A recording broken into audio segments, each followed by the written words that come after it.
Hello, dear students. Hope you all are healthy and doing good. Now, I would like to begin with a further poem in your chapter, that is The Puppy. Okay, let us begin. The name of the poem is The Puppy. The name itself gives you information about the poem. Okay, कि किस topic पर ये poem लिखा गया है. Puppy. Puppy is a small baby dog. Okay. Now, see here, warm up is given. Let us read what is given here. Here are some dog riddles for you to solve. Riddles मतलब पहेलियाँ. Okay. What do dogs eat at the cinema? अब dogs cinema में क्या खाते हैं? Popcorns. Okay. How is a dog like a coin? Both have a head and a tail.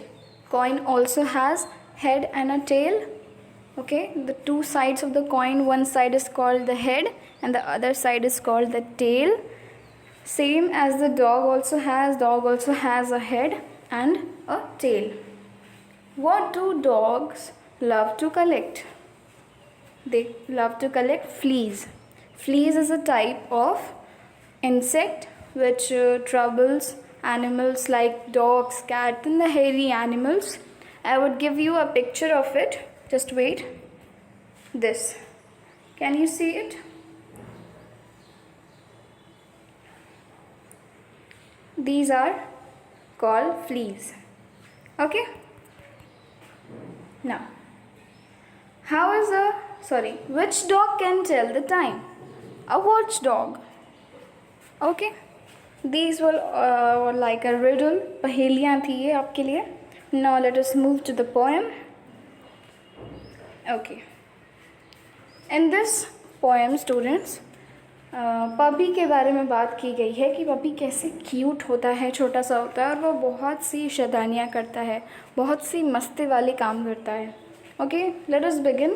The puppy cannot mew or talk. He has a funny kind of walk. The puppy cannot mew or talk.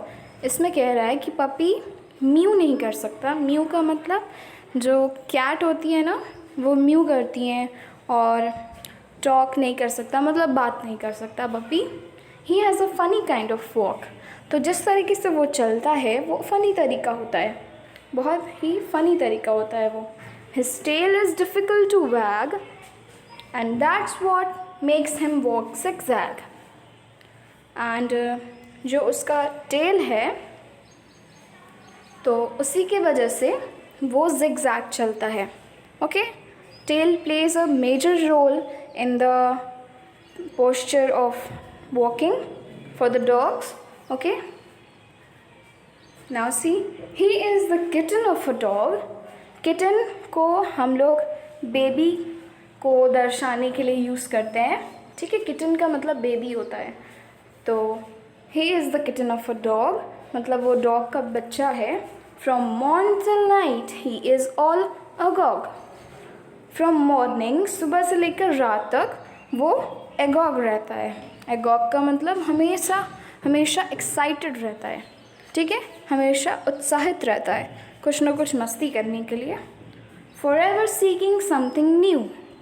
अगर आपने छोटा सा puppy देखा होगा तो आप जानते होंगे कि वो कैसे किस तरह से उसका बिहेवियर रहता है. तो वो हमेशा एक्साइटेड रहता है, इधर उधर खेलता रहता है. Forever seeking something new. तो वो हमेशा किसी नई चीज़ की खोज में रहता है. आप देखते होंगे पपी कभी एक जगह नहीं बैठते जल्दी, तो वो कुछ ना कुछ ढूंढते रहते हैं. That's good. ये अच्छी बात है. But isn't meant to chew. मतलब अच्छी बात है कि वो इधर उधर जाके नई चीज़ें खोज करता है, उससे नई चीज़ें मिलती हैं. तो ये मतलब थोड़ी नहीं है कि अगर नई चीज़ें मिल गई हैं उसको तो वो उसे चबाए और खाने की कोशिश करे. Okay, now see.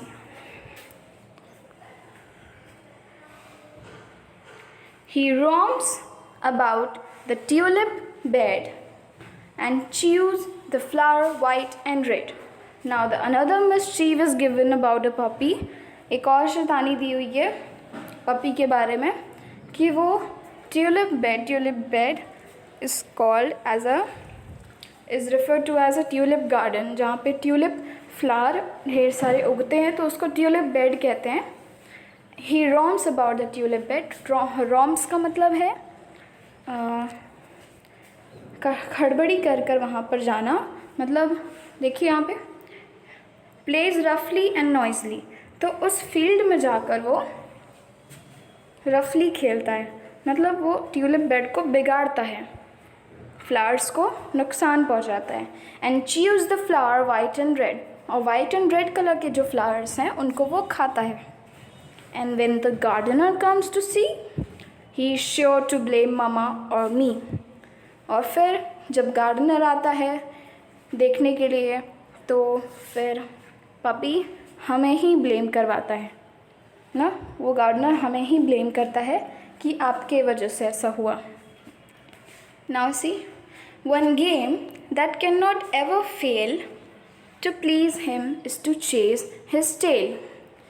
एक गेम जो उसको बहुत पसंद है और वो इसमें कभी भी फेल नहीं होता, इसमें कभी भी पीछे नहीं हटता, is to please him is to chase his tail, तो वो अपनी पूँछ से खेलता है, वो अपनी पूँछ के पीछे भागता है। ओके, वो अपनी पूँछ को पकड़ना चाहता है, ये गेम उसको सबसे ज़्यादा पसंद है। To catch one's tail between, ये ट्विक्स्ट आपको दिख रहा होगा, ट्विक्स्ट शॉर्ट फॉर्म है बिटवीन का। Okay, between me and you is not an easy thing to do. Okay, कोई अपनी पूँछ पकड़ ले, ये कोई आसान चीज़ तो है नहीं, तो यही गेम डॉग को सबसे ज़्यादा पसंद है। ये कुछ सी कि यहाँ पर डॉग अपनी टेल को वैग करता है और इसके साथ खेलता है। Now see if he has not a pretty face the puppies heart is in its place. अब आप पपी को देखेंगे तो उसका चेहरा बहुत ही प्रिटी होता है। ओके, और वो सबके दिल में अपनी जगह बनाए रखता है। आप सब जब छोटे पपी को देखते हो तो सबको पपी पसंद आता है। Okay, I am sorry he must grow into a horrid noisy dog, aunt you?